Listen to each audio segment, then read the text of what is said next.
저는 69살 김선자라고 해요. 제 인생에 남은 가장 큰 기쁨이 있다면 그건 바로 눈에 넣어도 아프지 않을 제 손주, 그리고 하나뿐인 아들 우식이 녀석이지요. 평생 시장 바닥에서 먼지 마셔가며 억척같이 살아온 제게 번듯하게 자라 자기 가정을 꾸린 아들은 세상 가장 큰 자랑이었습니다. 그런 아들이 결혼한 며느리, 민지는 또 얼마나 싹싹하고 예쁘게 구는지요. 주변에서는 아들 잘 키워 호강한다며 다들 부러워했으니 저는 제가 세상에서 가장 복 많은 늙은이인 줄로만 알았습니다. 바로 그날 아들 녀석의 집에 가기 전까지는 말이에요. 어머니, 이번 주말에 꼭 좀 와주실 수 있어요? 민지가 몸이 좀 안 좋아서요. 서준이도 어머니 보고 싶어 하고요. 아들의 목소리는 늘 그렇듯 다정했지만 어딘지 모르게 지친 기색이 역력했어요. 며느리가 몸이 안 좋다는데 애할미인 제가 가만히 있을 수 있나요? 당장 간다고 했지요. 주말 아침부터 분주하게 움직였습니다. 아들 녀석이 좋아하는 해물찜을 넉넉하게 재우고 손주 서준이가 먹을 연한 나물 반찬도 몇 가지 만들었어요. 바리바리 싼 짐을 들고 아들네 아파트로 향하는 내내 제 마음은 손주 볼 생각에 한껏 부풀어 있었습니다. 요즘 짓는 아파트들은 어쩜 그리 높고 으리으리한지요. 제가 젊었을 적에는 상상도 못할 세상이에요. 비밀번호를 누르고 현관문을 여니 화사한 거실 풍경과 함께 며느리 민지가 환한 얼굴로 저를 맞이했습니다. 어머님 오셨어요. 아이고, 뭘 이렇게 많이 해오셨어요. 그냥 몸만 오시라니까요. 민지는 제 손에서 짐을 받아들며 살갑게 굴었어요. 아프다던 애가 맞나 싶게 얼굴도 뽀얗고 예뻤습니다. 아프다는데 괜찮으냐? 병원은 다녀왔어? 그럼요, 어머님. 그냥 환절기라 그런지 몸이 으슬으슬해서요. 주사 한 대 맞고 왔더니 괜찮아요. 어머님 오셨으니까 이제 두 발 뻗고 쉴 수 있겠네요. 얄밉게 말하면 한도 끝도 없겠지만 젊은 애가 그럴 수도 있지 싶어 저는 웃어넘겼습니다.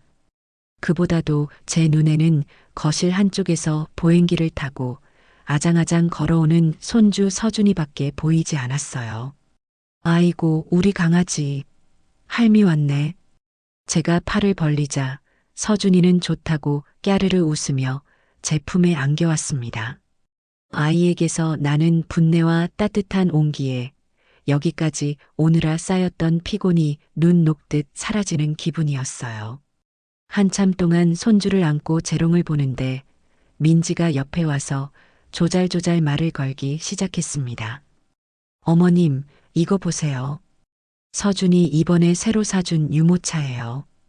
독일에서 만든 건데 바퀴 구르는 것부터가 달라요. 핸들링이 예술이라니까요. 가격은 좀 나가도 우리 서준이가 탈 건데 아무거나 태울 수 있나요?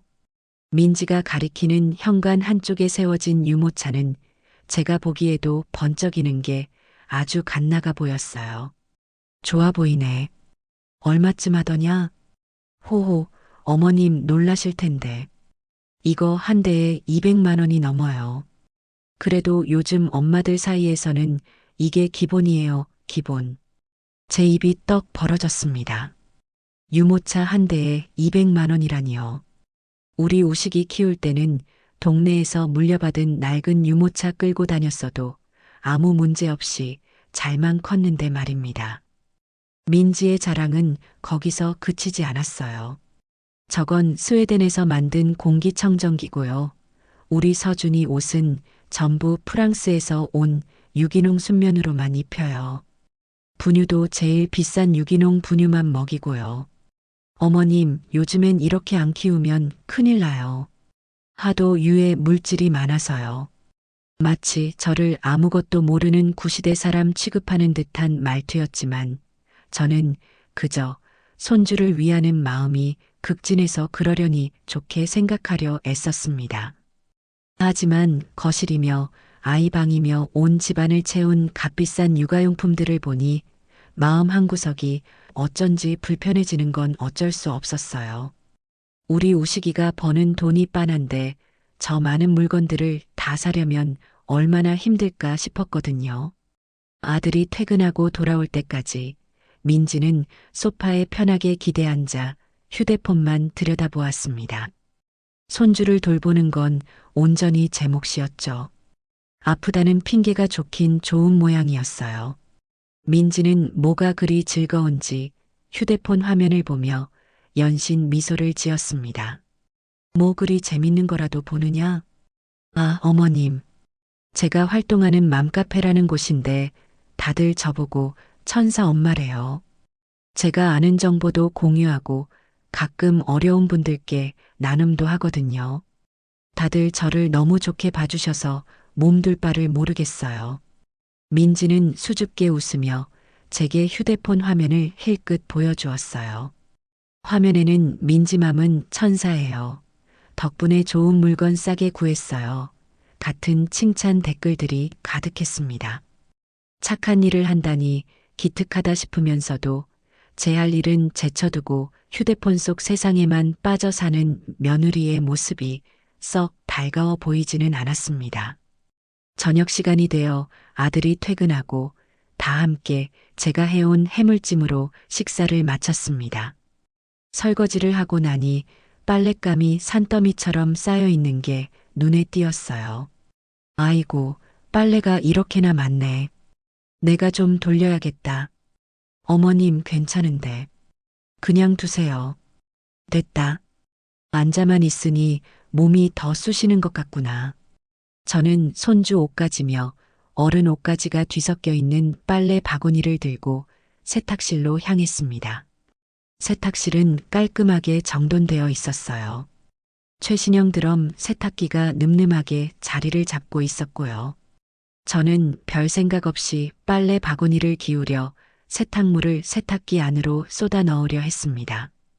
그런데 바로 그 순간이었어요. 제 손의 감촉에 뭔가 이상한 것이 느껴진 겁니다. 그냥 부드러운 옷가지의 감촉이 아니었어요. 뭔가 빳빳하고 거친 느낌이었습니다. 고개를 숙여 빨래 바구니 안을 들여다본 저는 제 눈을 의심해야만 했습니다. 아이들 옷 밑에 이상한 것들이 섞여 있었기 때문이에요. 그건 누가 봐도 한 번도 입지 않은 새 옷이었습니다. 뽀송뽀송한 질감에 아직 접힌 자국까지 선명한 딱 봐도 비싸 보이는 아기 우주복이었죠. 그런데 그 새 옷이 이상하게도 더러워져 있었습니다. 마치 누가 일부러 흙탕물이라도 묻힌 것처럼 얼룩덜룩했고 가슴팍에는 날카로운 것에 긁힌 듯 살짝 찢어진 자국까지 나 있었습니다. 그건 아이가 입고 놀다 더러워진 것과는 완전히 다른 아주 인위적이고 기분 나쁜 얼룩이었어요. 제 심장이 쿵 하고 내려앉는 것 같았습니다. 제가 잘못 본 건가 싶어 손을 뻗어 다른 옷들을 헤집어 보았어요. 그러자 안쪽에서 비슷한 상태의 새 옷들이 두어 벌 더 나왔습니다. 모두 고급스러운 브랜드의 새 옷들이었는데 하나같이 의도적으로 훼손된 흔적을 가지고 있었지요. 이건 대체 뭘까요? 왜 새 옷을 이렇게 만들어서 빨래 바구니에 넣어둔 걸까요? 머릿속이 하얗게 비어버리는 것 같았습니다. 온몸의 피가 차갑게 식는 느낌이었어요. 저는 저도 모르게 입을 틀어막았습니다. 경악할 만한 광경 앞에서 저는 한동안 그 자리에 얼어붙은 채 움직일 수가 없었습니다. 세탁실의 차가운 타일 바닥에서부터 한기가 올라오는 듯 했어요. 제 손에 들린 빨래 바구니가 천근만근 무겁게 느껴졌습니다. 방금 제가 본 것이 현실인지 아니면 늙은 제 눈이 잠시 헛것을 본 것인지 분간이 가지 않았어요. 저는 떨리는 손으로 다시 한번 빨래 바구니 안을 헤집었습니다. 분명했어요. 아이가 입어서 낡고 해진 옷들 사이에 아직 택도 채 떼지 않은 듯 빳빳한 질감의 새 옷가지가 섞여 있었어요. 그리고 그 옷들은 하나같이 누가 일부러 자행한 것처럼 보이는 상처를 품고 있었습니다. 진흙이 튄 듯한 자국, 무언가에 긁힌 듯한 흠집, 심지어는 볼펜으로 그은 듯한 희미한 선까지. 이건 아이를 키우는 집의 평범한 빨랫감이라고는 도저히 볼 수 없는 모습이었습니다. 제 심장이 불안하게 쿵쾅거리기 시작했어요. 이걸 어떻게 받아들여야 할까요? 며느리 민지는 대체 왜 이런 짓을 한 걸까요? 머릿속에서는 수만 가지 생각이 오갔지만 어느 것 하나 명쾌한 답을 주지는 못했습니다. 분명한 건 이건 절대 좋은 징조가 아니라는 것이었죠. 저는 일단 정신을 차려야 한다고 생각했어요. 여기서 소란을 피워봤자 좋을 건 하나도 없었습니다. 며느리에게 다짜고짜 이게 뭐냐고 물어봤자 순순히 대답해 줄 리도 만무했고요. 오히려 저를 이상한 사람으로 몰아갈 수도 있는 일이었습니다. 저는 깊게 심호흡을 하고 주변을 살폈습니다. 다행히 거실에서 들려오는 텔레비전 소리와 아들 내외의 말소리 외에는 아무런 인기척도 없었어요. 저는 결심했습니다. 일단 증거를 확보해야 한다고요. 제 눈으로 본 이 기이한 상황을 나중에 딴소리하지 못하도록 남겨둬야 했습니다. 저는 가장 훼손된 흔적이 뚜렷한 아기 베넷 저고리 하나를 집어들었습니다. 아직 아기 분내가 희미하게 남아있는 그 옷을 저는 제 시장 가방 깊숙한 곳에 아무도 모르게 쑤셔 넣었어요. 손이 부들부들 떨렸지만 저는 이를 악물고 해냈습니다. 그러고는 아무 일도 없었다는 듯이 나머지 빨랫감들을 세탁기에 넣고 작동 버튼을 눌렀습니다. 윙 하는 소리와 함께 세탁기가 돌아가기 시작했어요. 저는 그 소리를 들으며 굳은 얼굴로 세탁실을 나왔습니다. 거실로 돌아오니 아들과 며느리는 소파에 나란히 앉아 과일을 먹고 있었어요. 제가 나온 것을 보고 민지가 물었습니다. 어머님, 세탁기 다 돌리셨어요? 힘드셨을 텐데. 아니다. 버튼 하나 누르는 게 뭐 힘들다고.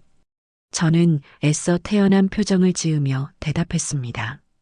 하지만 제 속은 시커멓게 타들어가고 있었어요. 저렇게 해맑게 웃고 있는 며느리의 얼굴 뒤에 대체 어떤 비밀이 숨겨져 있는 걸까요? 그날 밤 저는 아들 집에서 잠을 청했지만 한숨도 잘 수가 없었습니다. 낮에 보았던 그 기괴한 옷가지들이 눈앞에 어른거렸고 제 가방 속에 들어있는 베넷 저고리의 감촉이 손끝에 생생하게 남아있는 듯 했어요. 다음 날 집으로 돌아가기 위해 짐을 챙기는데 민지가 제게 다가와 말했습니다. 어머님, 조심히 들어가세요. 주말 내내 저희 때문에 고생 많으셨어요. 고생은 무슨, 내 강아지 보러 온 건데. 저는 며느리의 얼굴을 빤히 쳐다보았습니다. 제 눈빛에서 무언가를 읽기라도 한 걸까요? 민지의 미소가 순간 미세하게 굳어지는 것 같았지만 금세 다시 평소의 싹싹한 표정으로 돌아왔습니다. 저는 집으로 돌아오는 버스 안에서 내내 생각에 잠겼어요. 그리고 집에 도착하자마자 제 방으로 들어가 문을 잠갔습니다. 가방 속에서 몰래 가져온 베넷 저고리를 꺼내 불빛 아래서 자세히 살펴보았어요. 보면 볼수록 이상한 점이 한두 가지가 아니었습니다.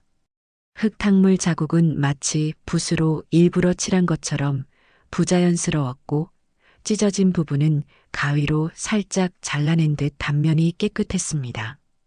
이건 명백히 누군가 의도를 가지고 만든 작품이었습니다. 저는 컴퓨터를 잘 다루지 못하지만 요즘 젊은 사람들이 한다는 맘카페라는 곳이 궁금해졌어요. 며느리가 그토록 열심히 들여다보던 곳이었으니까요. 저는 돋보기를 꺼내 쓰고 아들이 가르쳐준 대로 인터넷 창을 열었습니다. 한참을 헤맨 끝에 민지가 활동한다는 맘카페를 찾아낼 수 있었어요. 그리고 저는 거기서 또 한 번 놀라운 것을 발견하게 됩니다. 민지는 그곳에서 정말로 천사 엄마로 불리고 있었어요. 그녀가 쓴 글들에는 온갖 미사여구가 붙어 있었습니다. 민지맘님 덕분에 우리 아이에게 꼭 필요했던 장난감을 나눔받을 수 있었어요. 정말 감사합니다. 민지맘님처럼 좋은 분이 있어서 세상은 아직 살만한가 봅니다. 민지는 자신이 가진 육아용품들을 다른 회원들에게 나눠주거나 다른 사람들로부터 물건을 기부받아 더 어려운 사람들에게 전달하는 중간다리 역할을 하고 있는 듯 보였어요. 언뜻 보기에는 정말 칭찬받아 마땅한 선행이었습니다. 하지만 제 머릿속에는 어젯밤 빨래 바구니 속에 그 옷가지들이 떠나지 않았어요. 저는 스크롤을 내려 민지가 쓴 다른 글들을 샅샅이 읽어보기 시작했습니다. 그리고 마침내 제가 찾던 것을 발견했습니다. 민지가 바로 어제 저녁에 올린 글이었어요. 얼마 전 후원받은 새 옷, 우리 서준이에게 입혔더니 금세 이렇게 됐네요. 역시 사내 아이라 그런지 에너지가 넘치나 봐요. 이렇게 예쁜 옷 후원해 주신 행복맘님 정말 감사합니다. 아이에게 잘 입히고 있다고 꼭 전해드리고 싶었어요. 그 글 밑에는 사진 한 장이 첨부되어 있었습니다. 사진 속에는 제가 어젯밤 빨래 바구니에서 보았던 바로 그 흙탕물 묻고 찢어져 있던 새 우주복이 있었습니다. 제 심장이 다시 한번 철렁 내려앉았어요. 모든 조각이 맞춰지는 기분이었습니다. 민지는 후원받은 새 옷을 마치 자신의 아이가 입어서 낡아진 것처럼 인증 사진을 찍어 올리고 있었던 거예요. 그렇다면 그 인증에 쓰이지 않은 나머지 깨끗한 새 옷들은 다 어디로 갔을까요? 저는 온몸에 소름이 돋는 것을 느꼈습니다. 이것은 단순한 착각이나 오해가 아니었어요. 며느리는 무언가 꿍꿍이를 가지고 아주 치밀하게 움직이고 있었습니다. 저는 이 일의 전모를 반드시 밝혀내야겠다고 다짐했습니다. 내 아들과 아무것도 모르는 내 손주를 위해서라도 말이에요. 며느리의 실체에 한 걸음 다가섰다고 생각했지만 동시에 거대한 벽 앞에 선 기분이기도 했어요. 제가 가진 증거라고는 고작 헌 옷처럼 조작된 새 베넷저고리 한 벌과 맘카페에 올라온 사진 한 장뿐이었습니다. 이걸 가지고 며느리를 추궁해봤자 어머님 무슨 오해를 하시는 거예요. 그 옷은 정말 서준이가 입다가 그렇게 된 거예요 라고 발뺌하면 그만이었습니다. 오히려 저만 의심병 많은 이상한 시어머니가 될 게 뻔했지요. 아들 우식이 녀석은 또 어떻고요. 제 아들이지만 한번 콩깍지가 씌면 아무것도 보지 못하는 우직한 구석이 있는 녀석입니다. 지금 민지에게 푹 빠져있는 아들에게 이런 이야기를 꺼냈다가는 씨알도 먹히지 않을 거라는 걸 저는 잘 알고 있었습니다. 혼자서는 안 되겠다고 생각했어요. 제게는 이 복잡한 상황을 함께 헤쳐나갈 조력자가 필요했습니다. 그때 제 머릿속에 한 사람이 떠올랐습니다. 바로 최영숙. 제가 시장에서 채소 가게를 할 때 옆에서 과일 가게를 하던 친구의 딸이었습니다. 저를 이모라 부르며 유독 따르던 아이였는데 어릴 때부터 유난히 똑 부러지고 영리했어요. 특히 컴퓨터라면 아주 도사였죠. 제가 처음 스마트폰을 샀을 때 하나부터 열까지 차근차근 가르쳐 준 것도 바로 영숙이었습니다. 지금은 어엿한 아가씨가 되어 작은 온라인 쇼핑몰을 운영하고 있다고 들었어요. 저는 망설이지 않고 영숙이에게 전화를 걸었습니다. 여보세요? 영숙이냐? 나다, 선자 이모. 어머, 이모. 웬일이세요? 잘 지내셨어요? 오랜만에 듣는 영숙이의 목소리는 여전히 씩씩하고 밝았습니다. 저는 안부를 묻고는 조심스럽게 본론을 꺼냈어요. 영숙아, 혹시 지금 시간 좀 괜찮으냐? 이모가 너한테 긴히 부탁할 게 있어서 그런다. 그럼요, 이모. 무슨 일인데요? 편하게 말씀하세요. 전화로 얘기하긴 좀 그렇고, 혹시 얼굴 한번 볼 수 있을까? 제 목소리가 심상치 않다는 걸 느꼈는지 영숙이는 군말 없이 그러자고 했습니다. 저희는 다음 날 제가 자주 가던 시장 근처의 낡은 찻집에서 만나기로 약속을 잡았어요. 약속 장소에 먼저 도착한 저는 차가운 물만 연신 들이켜며 타는 속을 달랬습니다. 잠시 후 찻집 문이 열리고 세련된 차림의 영숙이가 들어왔습니다. 이모, 오래 기다리셨어요? 아니다. 나도 방금 왔어. 니야, 우리 영숙이 더 예뻐졌네. 호호 아니에요. 이모도 여전하시네요. 고우시고. 저희는 잠시 그동안의 안부를 물으며 회포를 풀었습니다. 하지만 제 마음은 다른 곳에 가 있었죠. 영숙이가 주문한 차가 나오고 저는 마침내 무거운 입을 열었습니다. 저는 영숙이에게 지난 주말 아들 집에서 있었던 일을 처음부터 끝까지 모두 털어놓았습니다. 빨래 바구니에서 발견한 이상한 옷가지부터 맘카페에 올라온 인증 사진까지 제 이야기가 진행되는 동안 영숙이의 표정은 점점 심각하게 굳어졌습니다. 제가 가방에서 몰래 챙겨온 베넷 저고리를 꺼내 테이블 위에 올려놓자 영숙이는 미간을 찌푸리며 옷을 이리저리 살펴보았습니다. 이모, 이거 딱 느낌 오네요. 요즘 이런 식으로 뒤로 물건 빼돌리는 사람들 많아요. 수법이 아주 교묘해서 잘 모르는 사람들은 깜빡 속아 넘어가기 십상이죠. 역시 영숙이는 단번에 문제의 핵심을 파악했습니다. 그럼 우리 며느리가 정말로? 네, 이모.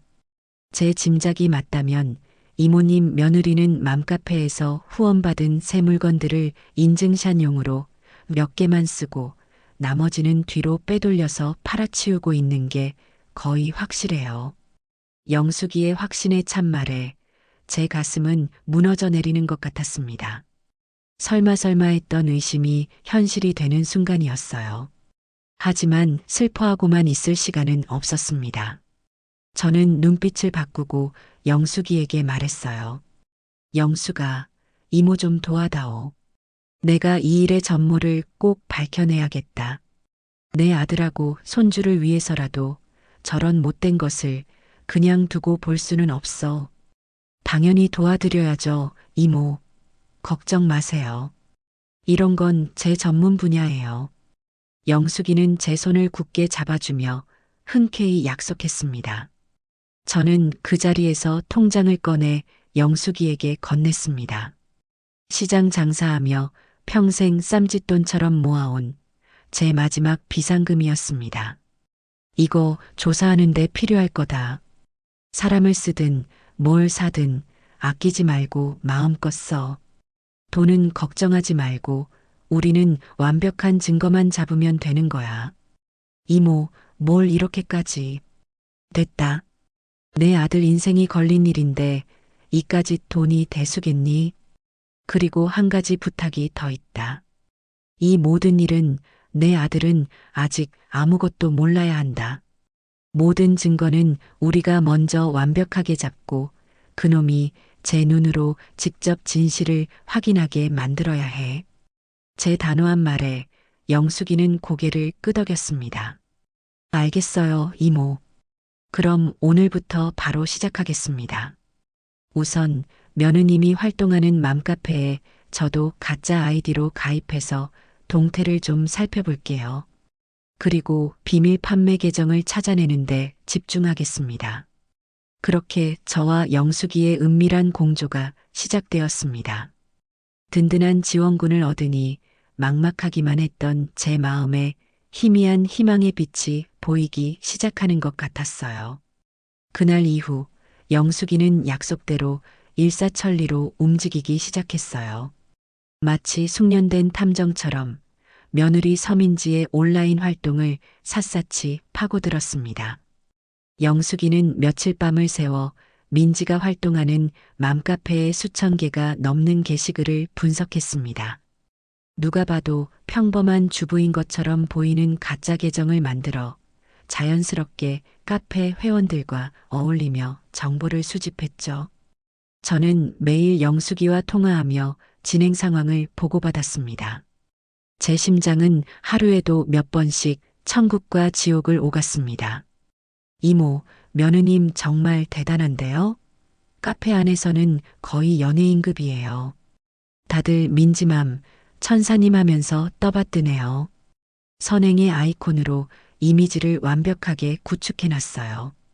영숙이의 말처럼 민지는 온라인상에서 자신의 왕국을 건설해 놓은 상태였습니다. 그녀가 올리는 글 하나하나에는 수십 개의 댓글이 달렸고 그녀가 주관하는 나눔 이벤트는 항상 뜨거운 반응을 보였습니다. 겉으로 보기에는 그저 마음씨 좋은 젊은 엄마의 선행일 뿐이었어요. 하지만 우리는 알고 있었죠. 그 화려한 무대 뒤에 숨겨진 추악한 진실을요. 영수가 뭔가 더 알아낸 건 없니? 이모, 지금 며느님이랑 가장 친하게 지내는 카페 회원 몇 명에게 일부러 접근해서 떠보고 있어요.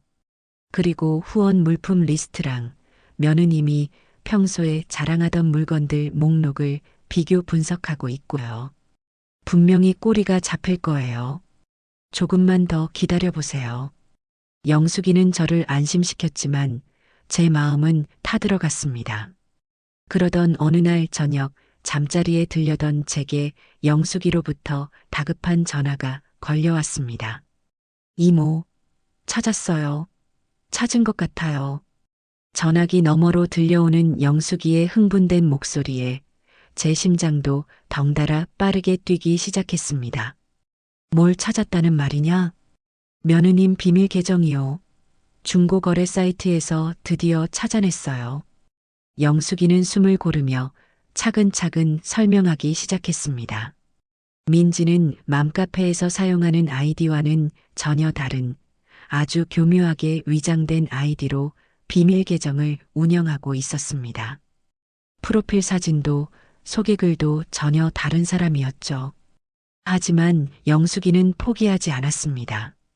민지가 맘카페에 올렸던 인증 사진들의 배경이 되었던 아들 집의 희미한 벽지무늬, 가구의 모서리 등을 단서로 수많은 판매 게시물 사진과 끈질기게 비교 분석했다고 해요.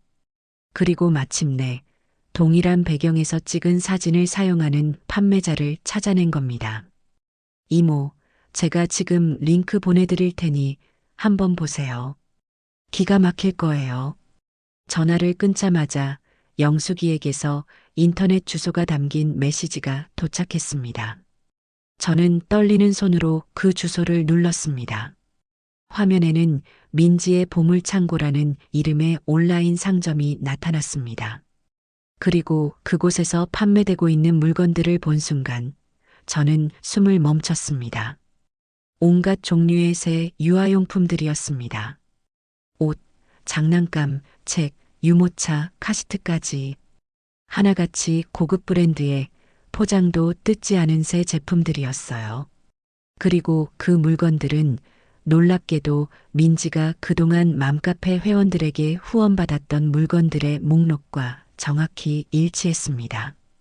심지어 제가 아들 집에 갔을 때 민지가 자랑했던 그 200만 원짜리 독일제 유모차와 똑같은 모델의 새 제품도 버젓이 판매 목록에 올라와 있었습니다. 가격표에는 미개봉 새 제품 150만 원에 급히 처분합니다라고 적혀 있었죠. 세상에, 세상에. 저는 저도 모르게 탄식을 내뱉었습니다. 이것은 더 이상 의심이 아니었습니다. 명백한 증거였어요. 민지는 사람들의 선한 마음을 돈으로 바꾸는 파렴치한 사기극을 벌이고 있었던 겁니다. 후원받은 물건들을 빼돌려 자신의 비밀 상점에서 팔아치우고 그 돈으로 자신과 아이를 치장하며 호의호식하고 있었던 거죠. 제가 보았던 그 비싼 육아용품들은 모두 다른 사람들의 눈물과 정성으로 사들인 것들이었습니다. 분노로 온몸이 떨려왔습니다. 어떻게 사람이, 그것도 아이를 키우는 어미라는 자가 이렇게까지 악랄할 수 있을까요? 저는 당장이라도 아들 집으로 달려가 이 모든 것을 폭로하고 싶었습니다. 하지만 이성을 되찾아야 했어요. 아직은 때가 아니었습니다. 이 정도 증거로는 부족했습니다. 며느리는 분명 다른 사람의 계정을 도용한 것이라며 발뺌할 것이고, 아들은 또다시 며느리의 거짓말에 속아 넘어갈지도 모릅니다. 제게는 누구도 부정할 수 없는, 빼도 박도 못할 결정적인 증거가 필요했습니다. 저는 영숙이에게 다시 전화를 걸었습니다. 제 목소리는 분노로 가늘게 떨리고 있었어요. 영수가 잘했다. 정말 잘했어. 이제부터가 진짜 시작이다. 이제는 아들도 진실을 마주해야 한다고 생각했어요. 제 아무리 콩깍지가 단단히 씌었어도 이렇게 명백한 증거 앞에서는 어쩔 수 없을 거라고 믿었지요. 저는 주말이 되기를 기다렸다가 반찬을 핑계 삼아 다시 아들 집으로 향했습니다. 이번에는 며느리 민지가 없을 시간, 아들 우식이 혼자 집에 있을 시간을 일부러 골라서 갔어요. 민지가 있으면 또 무슨 핑계를 대며 아들의 눈과 귀를 막을지 모르는 일이었으니까요. 초인종을 누르자 잠이 덜 깬 얼굴의 아들이 문을 열어주었습니다. 어머니, 웬일이세요? 연락도 없이. 우리 아들 얼굴 보는데 연락이 다 필요하냐? 마침 갈비찜 좀 했는데 너 혼자 밥 거를까봐 가져왔다. 저는 아무렇지 않은 척 집 안으로 들어섰습니다. 아들은 소파에 털썩 주저앉으며 피곤한 듯 한숨을 내쉬었어요. 요즘 회사 일이 많이 힘드냐? 얼굴이 반쪽이 됐네. 그런 거 아니에요. 그냥 좀 피곤해서. 어머니, 근데 무슨 할 말이라도 있으세요? 표정이 별로 안 좋으신데. 역시 제 아들이 맡긴 한 모양입니다. 제 얼굴에 쓰인 수심을 금세 알아채더군요. 저는 더 이상 애둘러 말할 필요가 없다고 판단했습니다. 거실 테이블 위에 제가 밤새 출력해온 종이 뭉치를 올려놓았어요. 민지의 맘카페 활동 내역과 민지의 보물창고라는 이름의 비밀 판매 사이트 화면을 캡처한 것들이었습니다. 이게 다 뭐예요, 어머니? 아들은 미간을 찌푸리며 종이들을 집어들었습니다. 저는 차분하지만 단호한 목소리로 말했어요. 내처 서민지가 인터넷에서 벌이고 있는 짓이다. 똑똑히 보거라. 저는 아들이 종이를 넘기는 동안 지난 며칠간 제가 알아낸 모든 사실을 설명해 주었습니다. 사람들이 선한 마음으로 기부한 새 물건들을 어떻게 빼돌리고 어떻게 거짓으로 인증 사진을 만들어 올리는지, 그리고 그 물건들을 비밀 계정을 통해 팔아치워 돈을 챙기고 있는지에 대해서요. 제 설명이 이어지는 동안 아들의 표정은 점점 굳어갔습니다. 하지만 그 표정은 충격이나 슬픔이 아니었어요. 그것은 불쾌함과 분노에 가까웠습니다. 마침내 모든 설명을 마쳤을 때 아들은 들고 있던 종이들을 테이블 위로 거칠게 던져버렸습니다. 어머니, 지금 이게 말이 된다고 생각하세요? 아들의 목소리는 얼음장처럼 차가웠습니다. 말이 되고 말고. 이게 다 사실인데. 사실이요? 인터넷에 떠도는 사진 몇 장, 출처도 모르는 글 몇 개가 사실이라고요? 어머니, 실망입니다. 어떻게 며느리를 이렇게까지 의심하실 수가 있어요? 우시가, 이건 그냥 의심이 아니야. 증거요? 이게 무슨 증거예요? 동명이인일 수도 있는 거고, 누가 민지를 음해하려고 조작한 걸 수도 있잖아요. 그런데 어머니는 지금 이런 종이 쪼가리 몇 장 믿고 자기 며느리를 사기꾼으로 몰고 있는 거라고요. 아들은 자리에서 벌떡 일어나 소리쳤습니다. 저는 아들의 반응에 가슴이 철렁 내려앉았어요. 믿어주길 바란 건 아니었지만 이렇게까지 완강하게 저를 비난할 줄은 몰랐습니다. 우시가 제발 이성적으로 생각하렴. 너가 민지를 아끼는 마음은 알겠다만 이건 이성적으로 생각하고 있는 건 저예요. 어머니야말로 지금 감정적으로 민지를 미워하고 계신 거잖아요. 혹시 민지가 너한테 쓰는 돈이 아까워서 이러시는 거예요? 아니면 너가 나보다 민지를 더 챙기는 것 같아서 질투라도 하시는 거냐고요. 아들의 입에서 나온 말은 날카로운 비수가 되어 제 심장에 박혔습니다. 질투라니요. 제가 제 아들의 행복을 질투한다니요. 세상에 어느 어미가 자식 잘 되는 걸 시기하고 미워한단 말입니까? 억장이 무너지는 기분이었습니다. 눈물이 핑 돌았지만 저는 이를 악물고 참았습니다. 여기서 무너지면 안 됐어요. 너 지금 말을 너무 심하게 하는구나. 제가 심해요? 어머니가 먼저 시작하셨잖아요. 민지가 어떤 사람인데요? 자기 먹을 거, 입을 거 아껴가면서 어려운 사람들 돕는 애예요. 그런 애를 어떻게 사기꾼으로 몰 수가 있어요? 이건 민지에 대한 모독이고 민지를 아내로 선택한 저에 대한 모욕이에요.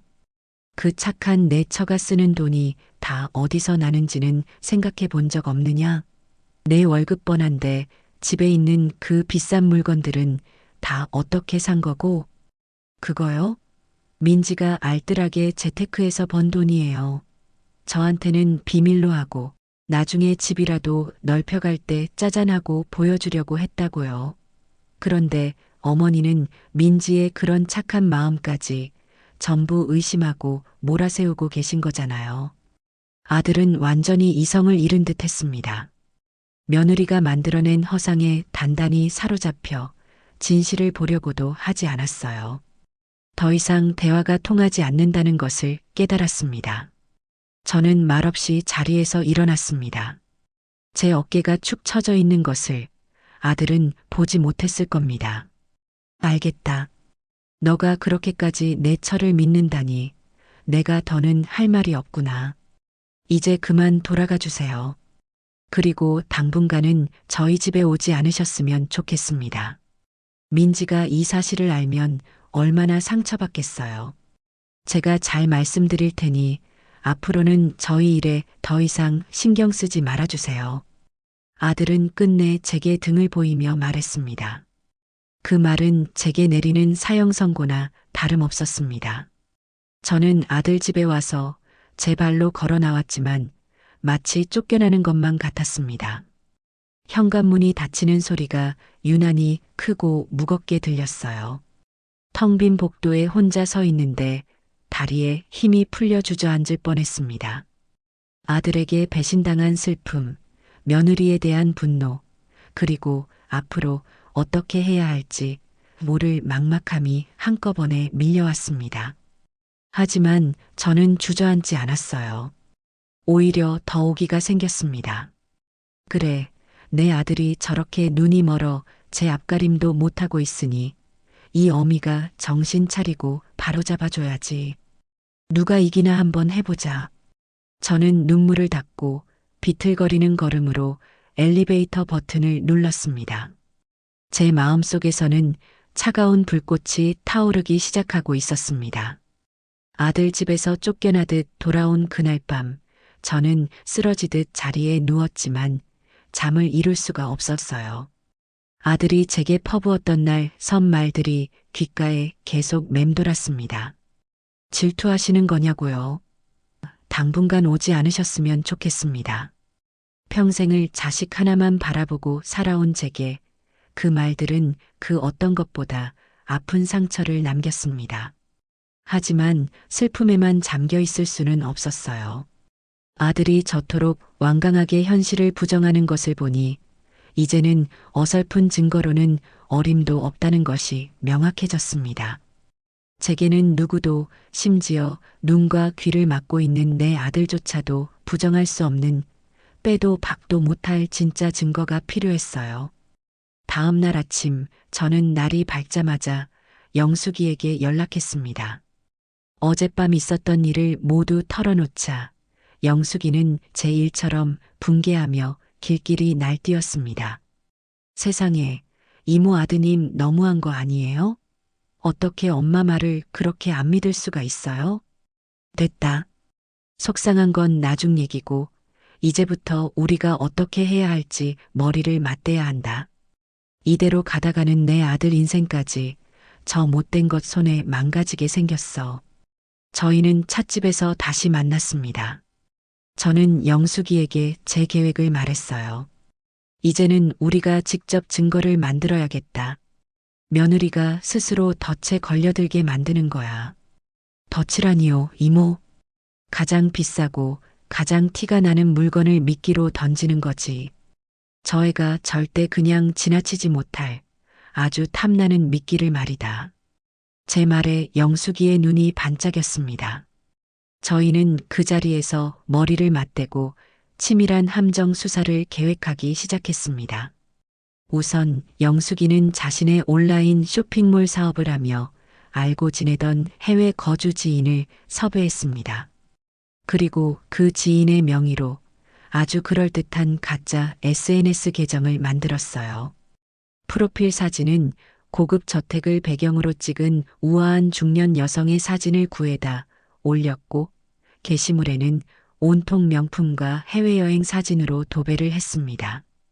누가 봐도 돈 많고 교양 있는 재미교포처럼 보이게끔 완벽하게 위장한 것이죠. 다음은 미끼를 고를 차례였습니다. 저희는 며칠 동안 맘카페와 중고 거래 사이트를 샅샅이 뒤져 요즘 엄마들이 가장 갖고 싶어 하지만 비싸서 구하지 못하는 물건이 무엇인지 알아냈습니다. 그것은 바로 프랑스에서 제작된 한정판으로 출시된 최고급 유모차와 카시트 세트였습니다. 국내에는 몇 대 들어오지도 않아 돈이 있어도 못 사는 물건으로 통했죠. 좋아, 이걸로 하자. 이 정도면 서민지가 절대 그냥 넘어가지 못할 거다. 저는 제 비상금 통장에서 거금을 인출했습니다. 영숙이는 그 돈으로 수소문 끝에 웃돈까지 줘가며 문제의 한정판 유모차와 카시트 세트를 구해왔습니다. 번쩍이는 유모차를 보니 이걸 미끼로 써야 한다는 사실이 조금 아깝다는 생각마저 들었어요. 이제 가장 중요한 단계가 남았습니다. 바로 추적 장치를 심는 것이었죠. 영숙이는 전문 탐정들이나 쓴다는 손톱보다도 작은 초소형 GPS 추적 장치를 여러 개 구해왔습니다. 저희는 해가 진 밤 영숙이의 사무실에 마주 앉아 비밀스러운 작업을 시작했습니다. 유모차의 바퀴 안쪽, 카시트의 천 시트 및 눈에 절대 띄지 않는 곳을 골라 조심스럽게 추적 장치를 심었습니다. 모든 작업은 아주 은밀하고 정확하게 이루어졌어요. 모든 준비를 마친 뒤 영숙이는 재력가 재미교포 이모 계정으로 며느리 민지에게 조심스럽게 메시지를 보냈습니다. 안녕하세요, 민지맘님.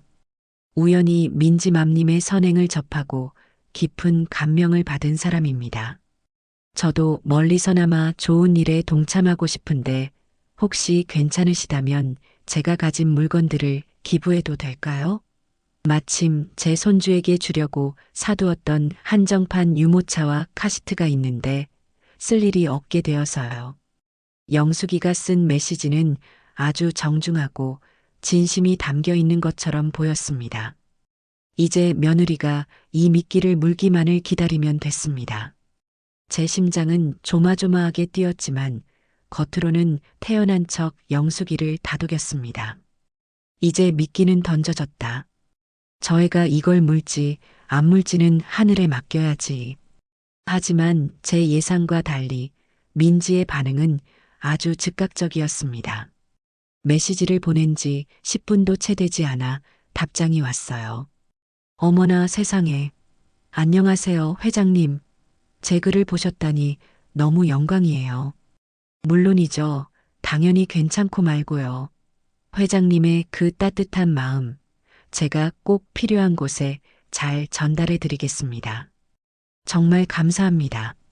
회장님이라는 호칭과 온갖 아양을 떠는 말투에서 며느리가 얼마나 흥분했는지가 고스란히 느껴졌습니다. 덫에 걸려들었다는 확신이 들었어요. 저희는 계획대로 해외에서 물건을 보내는 것처럼 위장하여 전문 배송업체를 통해 유모차와 카시트 세트를 아들 집으로 보냈습니다. 이제 주사위는 던져졌습니다. 저는 매일 밤 휴대폰으로 GPS 추적 앱을 들여다보며 며느리가 언제 움직일지 숨죽여 기다렸습니다. 며느리 민지가 저희가 던진 미끼를 덥석 문 이후 며칠 동안은 아무런 움직임이 없었어요. 제 휴대폰 속 지도 위에는 아들 녀석의 아파트를 가리키는 파란 점만 깜빡이고 있을 뿐이었습니다. 초조한 마음에 하루에도 수십 번씩 휴대폰을 들여다보았어요. 혹시 며느리가 우리 계획을 눈치챈 건 아닐까? 아니면 저 비싼 물건만큼은 정말로 좋은 곳에 기부하려고 마음을 바꾼 건 아닐까 하는 온갖 생각이 다 들었습니다.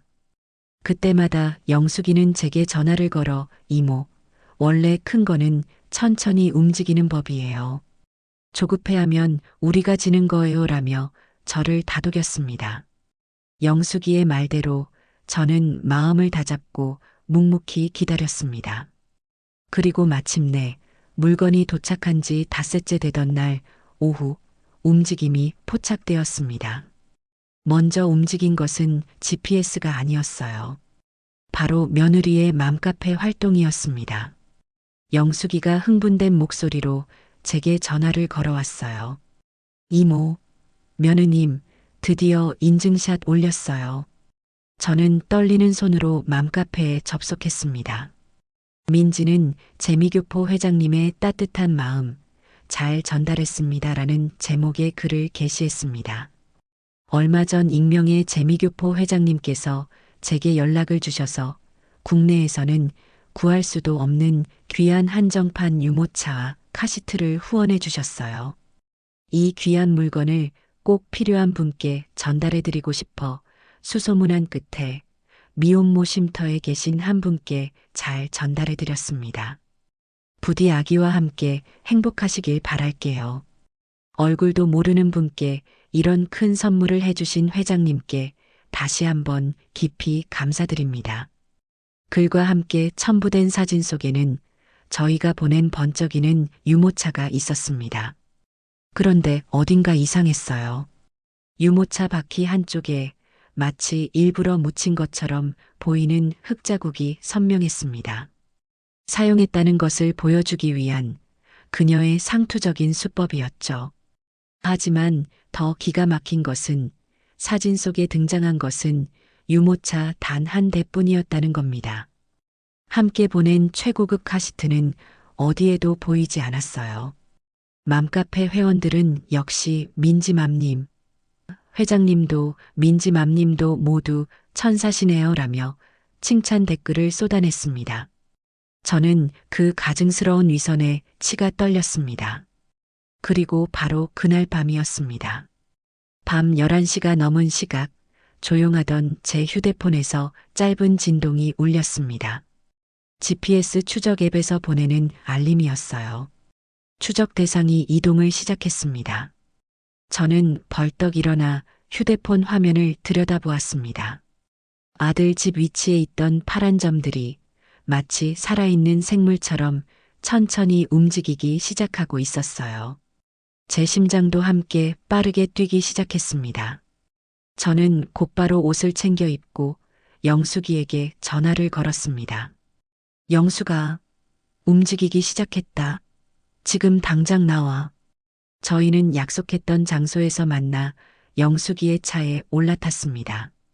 영숙이는 능숙하게 운전을 하며 한 손으로는 휴대폰 속 지도를 확인했습니다.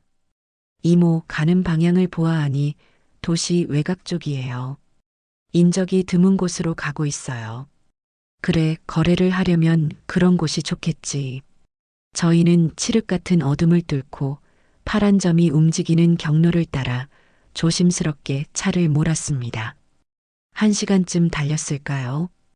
파란 점의 움직임이 마침내 한 곳에서 멈췄습니다. 그곳은 낡은 공장과 창고들이 즐비한 도시 외곽의 허름한 물류단지였습니다. 저희는 조금 떨어진 곳에 차를 세우고 숨을 죽인 채 창고 쪽을 지켜보았습니다. 잠시 후 익숙한 차 한 대가 창고 앞으로 들어서는 것이 보였어요. 바로 제 아들 우식이의 차였습니다. 차에서 내린 것은 주변을 잔뜩 경계하는 며느리 민지였습니다. 민지는 트렁크에서 무언가 커다란 것을 힘겹게 꺼내기 시작했어요. 바로 저희가 보냈던 카시트와 인증샷에 등장했던 유모차였습니다. 며느리는 그것들을 창고 안으로 옮겨 놓았습니다. 모든 것이 저희가 예상했던 시나리오대로 흘러가고 있었어요. 이모, 이제 곧 거래 상대가 나타날 거예요. 카메라 준비할게요. 영숙이는 뒷좌석에서 망원 렌즈가 달린 전문가용 카메라를 꺼내 들었습니다. 저희는 차 안의 모든 불을 끄고 창고 쪽에서 눈을 떼지 않았습니다. 10분쯤 지났을까요? 창고 앞으로 검은색 승합차 한 대가 미끄러지듯 들어왔습니다. 차에서 내린 것은 험상궂은 인상의 중년 남자였어요. 민지는 그 남자를 아주 익숙하게 맞이했습니다. 모든 것이 확인되는 순간이었습니다. 저희는 차 안에서 숨소리조차 내지 못한 채 그들의 검은 거래 현장을 지켜보고 있었습니다. 어둠이 짙게 깔린 물류창고 앞, 며느리 민지와 험상궂은 인상의 남자는 아주 익숙하게 몇 마디 대화를 나누는 듯 했어요. 거리가 너무 멀어 목소리는 들리지 않았지만 분위기만으로도 그들이 한두 번 만나본 사이가 아니라는 것을 짐작할 수 있었지요. 남자는 창고 안으로 들어가 우리가 보낸 유모차와 카시트를 꼼꼼하게 살폈습니다. 마치 감정사라도 된 것처럼 여기저기를 만져보고 두드려 보더군요. 민지는 남자 옆에 서서 뭐가 그리 좋은지 연신 미소를 지으며 무언가를 열심히 설명하고 있었습니다. 제 눈에는 그 모습이 마치 악마에게 영혼이라도 팔아넘기는 것처럼 보였어요. 제 옆에서 카메라를 들고 있던 영숙이가 작게 속삭였습니다. 이모, 저 남자 이 바닥에서는 꽤 유명한 장물합이에요. 제가 뒷조사를 좀 해봤거든요. 훔친 물건이나 사기친 물건들을 전문적으로 현금으로 바꿔주는 역할을 하고 있어요. 영숙이의 말에 저는 이 사건이 제가 생각했던 것보다 훨씬 더 깊고 어두운 곳까지 연결되어 있다는 것을 직감했습니다. 며느리는 단순히 용돈벌이를 위해 이런 짓을 하는 것이 아니었어요. 이건 명백한 범죄 조직과 연계된 아주 계획적인 사기 행각이었습니다.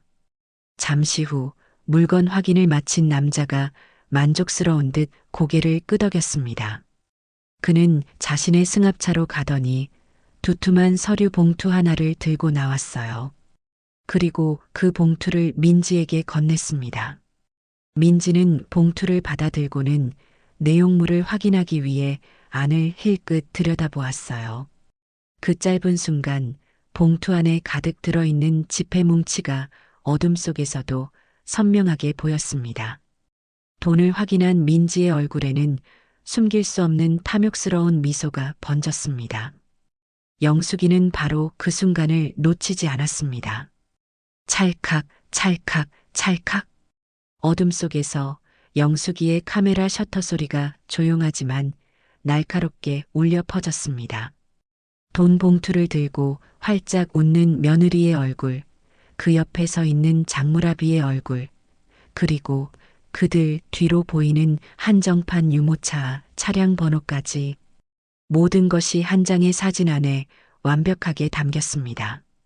거래를 마친 남자는 유유히 물건들을 자신의 차에 싣고 사라졌고 민지 역시 돈 봉투를 품에 꼭 안은 채 아들의 차를 몰고 물류단지를 빠져나갔습니다. 모든 것이 폭풍처럼 지나간 뒤 저희는 한동안 그 자리에 못 박힌 듯 앉아 있었습니다. 영숙이는 카메라 액정을 통해 방금 찍은 사진들을 확인하며 흡족한 미소를 지었어요. 이모, 이 정도면 빼도 박도 못하는 증거가 되겠죠? 사진 속에는 맘카페의 천사 엄마가 아닌 어둠 속에서 검은 돈을 거래하는 사기꾼 서민지의 진짜 얼굴이 담겨 있었습니다. 저는 영숙이에게 고맙다는 말도 잊은 채 그 사진들만 멍하니 바라보았어요. 마음 한구석에서는 분노가 치밀어 올랐지만 다른 한편으로는 이제 모든 것을 끝낼 수 있다는 안도감이 들기도 했습니다. 집으로 돌아오는 길 영숙이가 제게 물었습니다. 이모, 이제 이 증거 들고 바로 경찰서로 가실 거죠? 저는 잠시 생각에 잠겼다가 이내 고개를 저었습니다. 아니, 경찰서에 가기 전에 우리가 먼저 해야 할 일이 있다. 네, 뭐요? 내 아들 녀석? 그놈이 이 모든 진실을 제 눈으로 직접 보게 만들어야지. 다른 사람도 아닌 지 마누라가 어떤 여자인지 똑똑히 깨닫게 해줘야 한다. 그래야 내 아들도 내 손주도 저 구렁텅이에서 빠져나올 수 있을 테니까. 제 말에 영숙이는 더 이상 아무것도 묻지 않고 고개를 끄덕였습니다. 집으로 돌아온 저는 그날 밤 잠을 이루지 못했습니다. 머릿속으로 앞으로의 계획을 수십 번, 수백 번 되뇌었습니다. 이제 더 이상 물러설 곳도 망설일 이유도 없었습니다. 저는 며느리와의 이 지긋지긋한 전쟁을 끝내기 위한 마지막 무대를 준비하기 시작했습니다. 그 무대의 주인공은 바로 제 아들 우식이가 되어야 했습니다. 그날 이후 며칠 동안 저는 아들 녀석에게 연락하지 않았어요. 섣불리 다가갔다가 또다시 아들의 다친 마음에 상처만 받고 돌아설까 두려웠기 때문입니다. 대신 저는 영숙이와 함께 우리가 확보한 증거들을 차곡차곡 정리했습니다. 며느리의 비밀 계정 거래 내역, 물류창고에서 찍은 사진들, 장무라비의 신상 정보까지 모든 것은 서민지라는 여자의 파렴치한 사기 행각을 명백하게 가리키고 있었죠.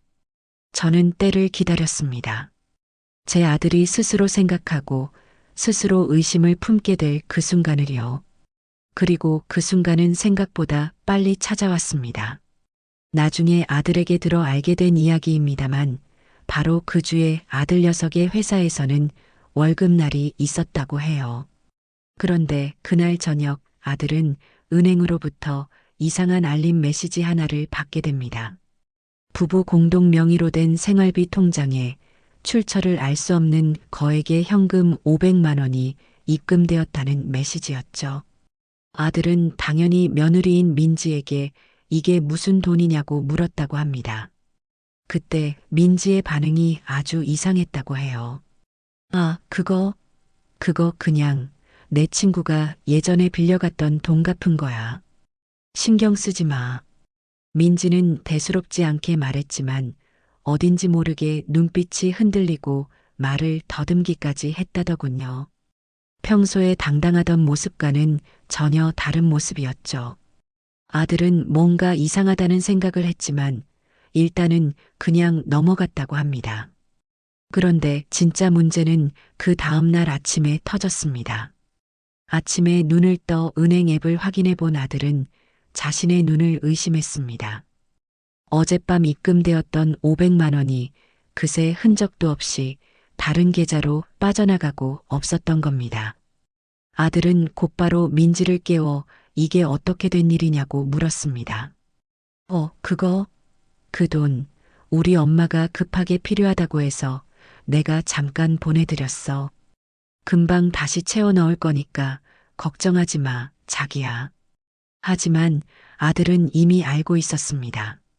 장모님, 즉 민지의 어머니는 며칠 전부터 언니네 집에 가 계셔서 급하게 돈이 필요할 리가 없다는 사실을요. 아들이 그 사실을 지적하자 민지는 당황하며 말을 바꾸기 시작했습니다. 아, 그게 아니라 언니네 집 말고 우리 친척 중에 누가 갑자기 상을 당해서 아유, 됐어. 너가 내 말을 못 믿는 거야? 내가 네 돈 떼먹기라도 할까봐 그래. 민지는 오히려 적반하장으로 화를 내며 아들을 몰아세웠다고 합니다. 바로 그 순간 아들의 머릿속에 얼마 전 제가 했던 말들이 섬광처럼 스쳐 지나갔다고 해요. 내 처가 쓰는 돈이 다 어디서 나는지는 생각해 본 적 없느냐? 는 제 목소리가 뇌리에서 떠나지 않았답니다. 돈의 출처도 쓰임새도 불분명한데 무작정 자신을 믿으라고만 소리치는 아내의 모습에서 아들은 처음으로 깊은 위화감과 배신감을 느꼈다고 합니다. 그날 저녁 아들은 결국 제게 전화를 걸어왔습니다. 전화기 너머로 들려오는 아들의 목소리는 물에 젖은 솜처럼 무겁고 축 처져 있었어요. 어머니, 지금 잠깐 뵐 수 있을까요? 저는 모든 것을 직감했습니다. 드디어 때가 온 것이지요. 저는 아들을 저희 집으로 오라고 했습니다. 잠시 후 초인종 소리가 들리고 문을 열자 그곳에는 금방이라도 울음을 터뜨릴 것 같은 얼굴의 아들이 서 있었습니다. 저는 아무 말 없이 아들을 안으로 들였습니다. 식탁에 마주 앉아 저는 말없이 물 한 잔을 건넸습니다. 아들은 한참 동안 아무 말이 없었어요. 그 침묵의 시간 동안 아들은 지난 세월 동안 자신이 쌓아 올렸던 아내에 대한 믿음과 사랑이 모래성처럼 무너져 내리는 것을 느끼고 있었을 겁니다. 마침내 아들이 고개를 숙인 채 입을 열었습니다. 어머니, 제가 다 틀렸던 것 같아요. 저는 대답 대신 그동안 준비해 두었던 사진 뭉치를 아들 앞에 조용히 밀어주었습니다. 물류창고의 어둠 속에서 며느리 민지가 장무라비와 만나 돈다발을 주고받는 모습이 생생하게 담긴 사진들이었죠. 아들은 떨리는 손으로 사진을 한 장 한 장 넘겨보았습니다. 사진 속에서 환하게 웃고 있는 아내의 얼굴, 그 손에 들린 두툼한 돈 봉투, 그리고 그 뒤로 보이는 익숙한 유모차와 카시트. 더 이상의 설명은 필요 없었습니다. 사진 한 장 한 장이 그 자체로 웅변이자 흔들릴 수 없는 진실이었으니까요. 이게 정말 민지가 맞아요? 아들의 목소리는 절망으로 가득 차 있었습니다. 저는 조용히 고개를 끄덕였습니다. 아들은 결국 테이블 위로 엎드려 오열하기 시작했습니다. 어린아이처럼 서럽게 한참 동안 울었습니다.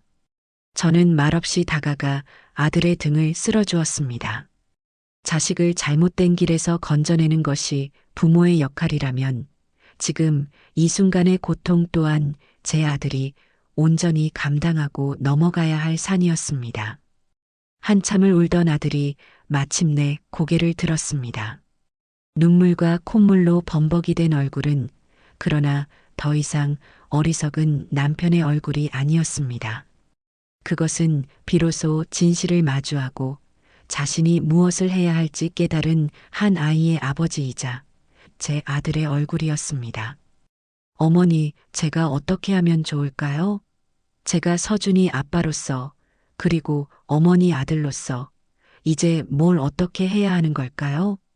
저는 그런 아들의 손을 굳게 잡았습니다. 이제라도 정신 차렸으면 됐다. 이제부터는 이 어미를 믿고 엄마가 하자는 대로만 하거라.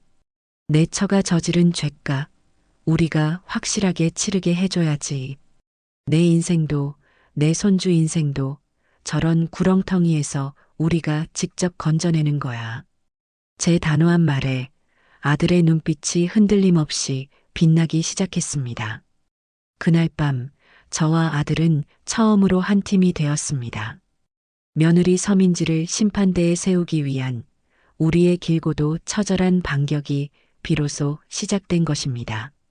제 아들 우식이는 한번 마음을 정하면 무섭게 돌진하는 구석이 있었어요.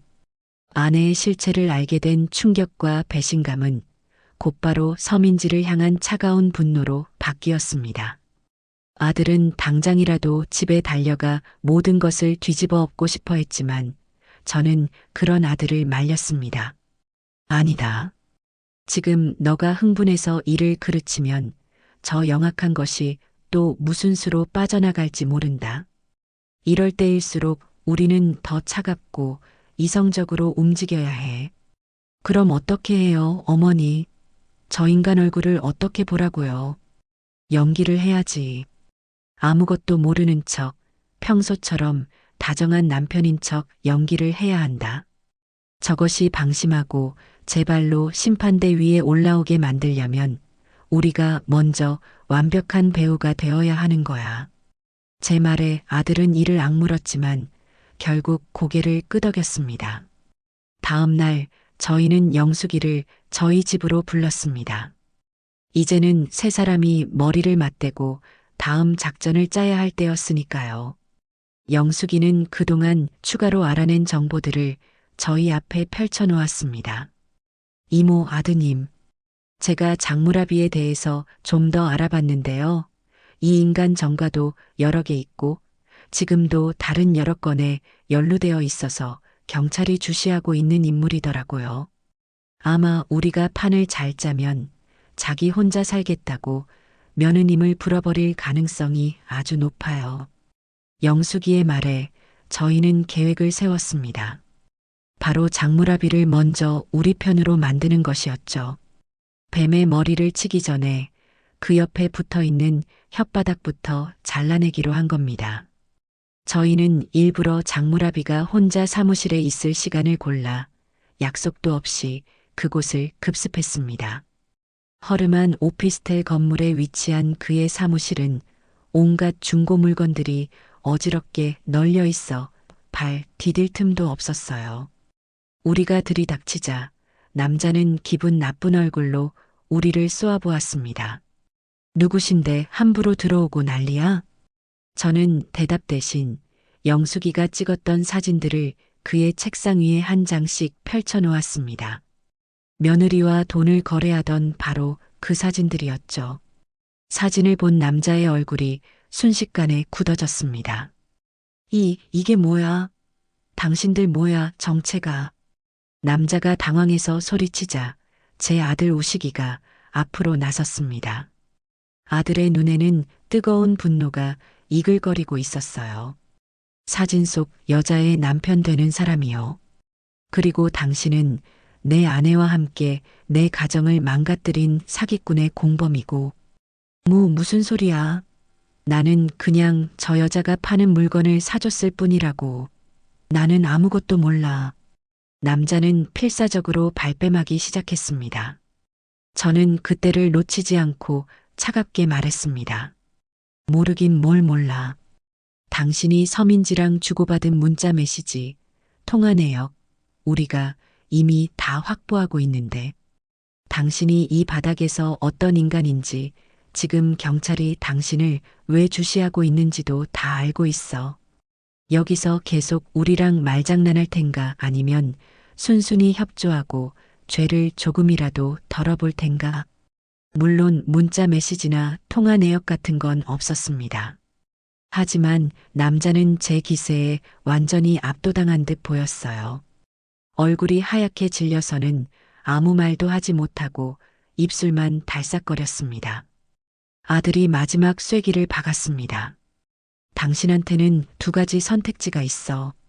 하나, 지금 여기서 우리한테 끝까지 개기다가 서민지랑 같이 사기죄 공범으로 감옥에 가는 거. 다른 하나는 우리한테 협조해서 모든 사실을 자백하고 우리가 당신은 정상 참작이라도 받을 수 있게 변호사한테 힘써주는 거. 어떤 게 더 똑똑한 선택일지는 당신 머리로 생각해 보시지. 남자는 한참 동안 우리와 사진을 번갈아 쳐다보며 고민하는 듯 했습니다. 결국 그는 깊은 한숨을 내쉬며 의자 깊숙이 몸을 기댔습니다. 알겠소. 내가 아는 건 다 불지. 대신 약속은 꼭 지켜주시오. 결국 장무라비는 저희의 제안을 받아들였습니다.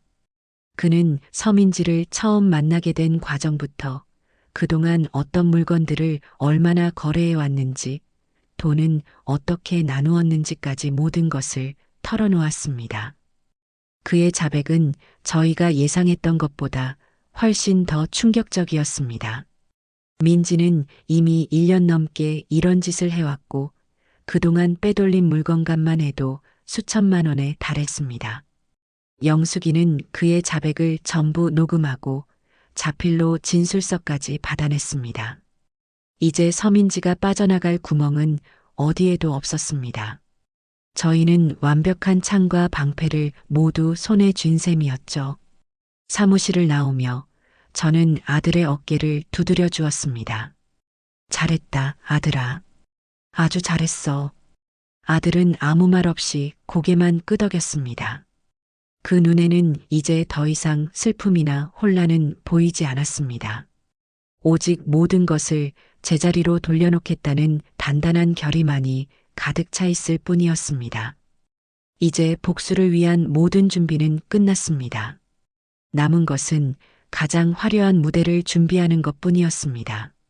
장무라비의 자백까지 받아내고 나니 마음이 한결 가벼워졌어요.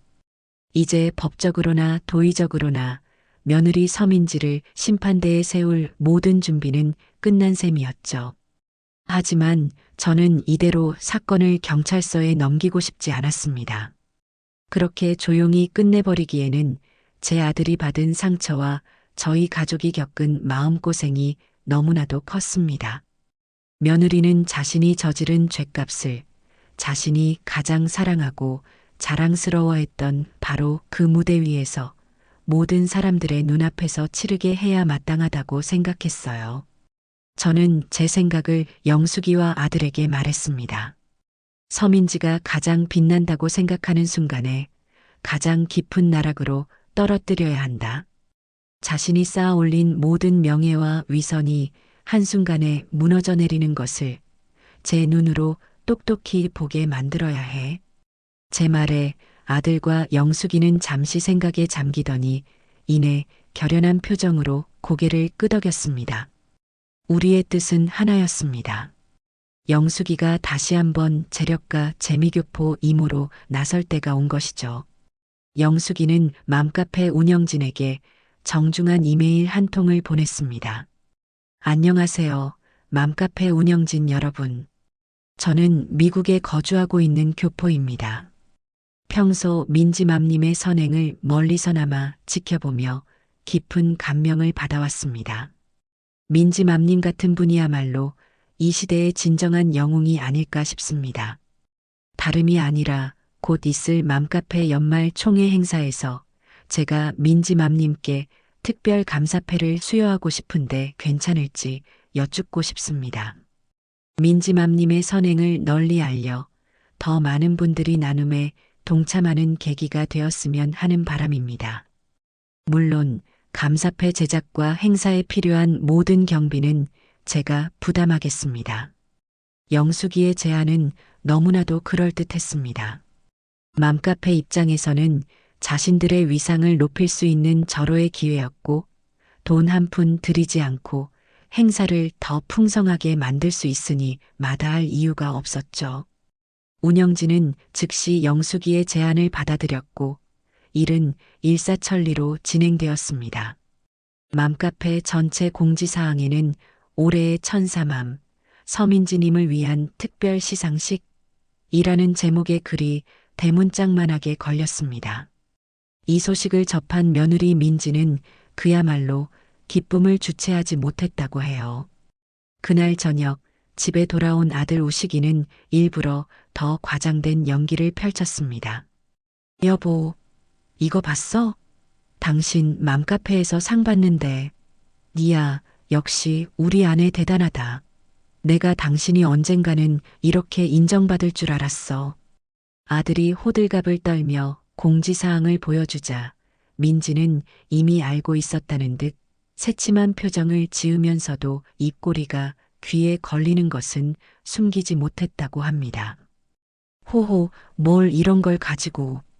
나는 그냥 내가 좋아서 한 일인데 사람들이 너무 좋게 봐주네. 그래도 자기가 이렇게 기뻐해 주니 나도 기분은 좋다. 기분만 좋아? 이건 완전 경사지, 경사. 시상식 날 내가 세상에서 제일 예쁜 드레스 입혀줄게. 우리 아내가 주인공인데 아무렇게나 하고 갈 수 없지. 어머, 정말? 그래도 될까? 당연하지. 당신은 그럴 자격이 있어. 아들의 완벽한 연기에 민지는 모든 의심을 거두고 축제 분위기에 흠뻑 취해버렸습니다. 자신이 곧 오를 무대가 사실은 자신의 모든 것을 무너뜨릴 처형대라는 사실은 꿈에도 모른 채 말이죠. 시상식이 열리기까지 남은 시간은 일주일. 그동안 저희는 마지막 준비에 박차를 가했습니다. 바로 시상식 날 상영할 심판의 영상을 만드는 것이었죠. 영숙이의 사무실에 모여 저희는 밤을 새워가며 영상을 편집했습니다. 영상은 며느리의 맘카페 활동 사진으로 평화롭게 시작했습니다. 천사맘으로 칭송받는 그녀의 가식적인 모습들이 화면을 채웠죠. 그리고 그 뒤로 저희가 찍었던 물류창고 거래 영상, 장무라비의 자백 녹취록, 비밀 계정 거래 내역 캡처 화면 등이 숨 쉴 틈 없이 이어졌습니다. 영상의 마지막은 제가 처음 빨래 바구니에서 발견했던 일부러 훼손된 새 베넷 저고리를 클로즈업하며 끝을 맺었습니다. 모든 거짓의 시작이었던 바로 그 증거물이었죠. 영상을 다 만들고 나니 마치 한 편의 짧은 범죄 다큐멘터리 영화를 보는 것 같았습니다. 이 정도면 저 여자도 더는 발뺌하지 못하겠지. 아들은 완성된 영상을 보며 주먹을 불끈 쥐었습니다. 시상식 날짜는 점점 다가왔고 며느리 민지는 하루하루 들뜬 마음으로 그날만을 기다리고 있었습니다. 최고급 미용실과 드레스숍을 예약하고 시상식에서 읽을 수상 소감문을 쓰며 거울 앞에서 몇 번이고 연습을 했다고 해요. 그 모습을 옆에서 지켜봐야 했던 아들은 속에서 천불이 났지만 겉으로는 끝까지 미소를 잃지 않았습니다. 여보, 너무 멋지다. 그날 당신이 세상에서 제일 빛날 거야. 고마워, 여보. 다 자기 덕분이야. 서로를 마주보며 웃고 있는 두 사람의 모습은 누가 봐도 행복한 부부의 모습이었을 겁니다. 하지만 그 웃음 뒤에 얼마나 무섭고 잔인한 진실이 숨겨져 있는지를 아는 사람은 아무도 없었습니다. 마침내 운명의 날이 밝았습니다. 드디어 운명의 날이 밝았어요. 맘카페 연말 총회 및 시상식이 열리는 날이었습니다. 행사는 시내에서 가장 좋은 호텔의 연회장을 빌려서 열렸습니다. 저희의 계획을 까맣게 모르는 맘카페 회원들은 저마다 한껏 멋을 내고 행사장으로 모여들었죠. 행사장 내부는 화려한 풍선과 꽃으로 장식되어 있었고 테이블 위에는 맛있는 음식들이 가득했습니다. 그곳에 모인 모든 사람들은 곧 펼쳐질 축제를 기대하며 들뜬 표정으로 담소를 나누고 있었어요. 그리고 그 축제의 중심에는 단연코 제 며느리 서민지가 있었습니다. 민지는 아들이 사준 어깨가 드러나는 눈부신 하얀색 드레스를 입고 있었어요. 전문가의 손길을 받은 머리와 화장은 그녀를 마치 영화배우처럼 보이게 만들었습니다. 그녀는 행사장 이곳저곳을 누비며 회원들과 우아하게 인사를 나누고 사진을 찍었습니다. 어머, 민지맘님, 오늘 너무 아름다우세요. 진짜 여신 같아요. 호호 아니에요. 고맙습니다. 사람들의 칭찬과 부러움 섞인 시선을 한 몸에 받으며 민지는 마치 세상의 주인공이라도 된 듯한 표정이었습니다. 제 아들 우식이는 그런 아내의 옆을 든든하게 지키며 완벽한 남편의 역할을 수행하고 있었죠. 저와 영숙이는 행사장 가장 구석, 눈에 띄지 않는 자리에 앉아 그 모든 광경을 조용히 지켜보고 있었습니다. 제 손에는 오늘 상영될 심판의 영상이 담긴 USB가 땀으로 축축하게 젖어가고 있었어요. 이모, 떨리세요? 영숙이가 제 손을 살며시 잡아주며 물었습니다.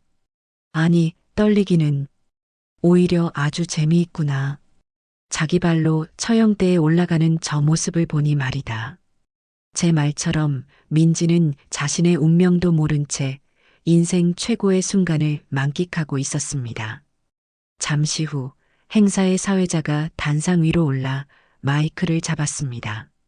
자, 맘카페 회원 여러분, 오늘 이 자리를 빛내주셔서 정말 감사합니다. 그럼 지금부터 2025년 맘카페 연말 총회를 시작하겠습니다. 행사는 화기애애한 분위기 속에서 진행되었습니다.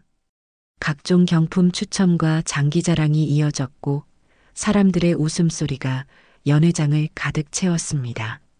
그리고 마침내 오늘의 하이라이트인 올해의 천사맘 시상식 순서가 되었습니다. 사회자는 과장된 목소리로 분위기를 띄웠습니다. 자, 이제 모든 분들이 기다리고 기다리시던 시간입니다. 지난 1년간 우리 맘카페를 위해 헌신하고 따뜻한 나눔을 실천하며 우리 모두에게 깊은 감동을 주신 분이죠.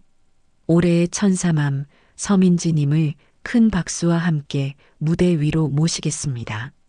웅장한 음악과 함께 모든 조명이 단상으로 쏟아졌습니다.